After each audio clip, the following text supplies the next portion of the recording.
playoffs feels like a marathon of games. There's a lot. So we're going to sprint through the best highlights and final scores to show you who's moving on to round 4 and which teams called it a season. Starting with Martin County at Southwest Onslow. The handshakes were on point tonight, and so was Rue Chapman for the Stallions. It didn't matter whether he was shooting a jump shot or dribbling up to hit the 3. He was automatic. Southwest on fire. Antonio Davis going, I've been screaming for a timeout for the last minute. Come on now. Energizing the squad. Kamari and Larry not giving up for his Gators on the putback, but it would be Breon Hall preaching, boxing out for the win, 61-44. Stallions will now host Northwood on Friday.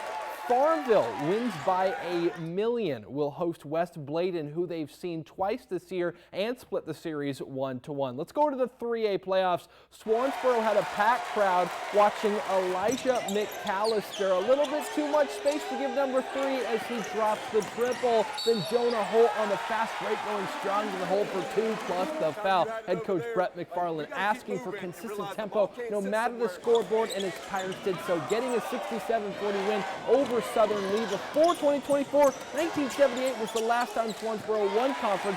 46-year gap for Coach McFarland and his team to revitalize basketball by the beach. It means a whole lot.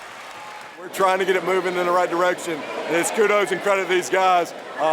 They're doing it in and out in this gym, elsewhere, and getting the job done. Pirates will host the winner of Clifton and White Oak, which came down to the final shot in Roxborough. Off the inbounds, tied at 54. Rockets no good on the jump shot, but the pass is there on time. Under 5 seconds to go, White Oak with a final chance. Vikings would lose the handle and fall 56-54. Person heading to Swansboro Friday. Other 3A scores.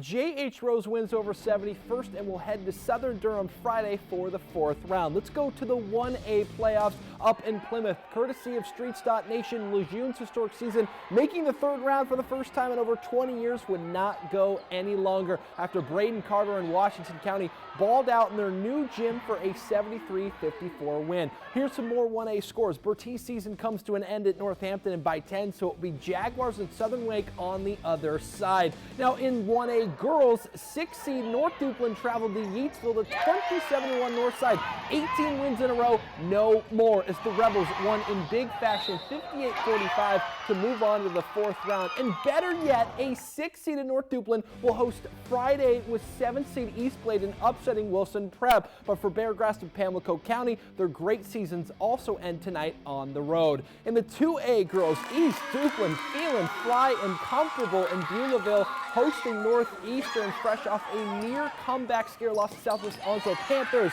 pounded the Eagles from Micaiah Cornegie. Gay assist. How about Zoe Kavanaugh on the triple, then Carrie Carr inside for 2 as head coach Mark Lane and his ladies win big 53-28. They will travel to 2 seed Seaforth on Friday. And our only team in the 3A, South Central, comes up 1 bucket shy of the 4th round, losing 78-76 to Fike. Let's go to college basketball. UNC not only went for their 6th straight win, but dominated to secure it, 91-59, with 19 points from freshman Ian Jackson and Seth Trimble adding 17 as UNC gets ready to host Duke on Saturday night. Now ECU baseball out in Sagra Stadium in Fayetteville, powered behind freshman Austin Irby's 2 home run game against Gardner Webb, which gave ECU an 11-8 win, their 3rd straight victory for the Pirates as they get ready to take on ranked Coastal Carolina this weekend in Greenville. And on the ice to wrap up, just call it the Jordan night, as Jordan Martinook broke the scoreless tie for the Hurricanes to go 1 up on the Detroit Red Wings, and then the captain, Jordan Stahl. Look at that heads-up play to see no one in goal, scoring it. Hurricanes get a 2-1 win. They're now 13-15 on the road this season. That's going to do it for sports tonight. For News 12, I'm Luke Schwartz, and that's tonight's edition. No sports with Schwartz.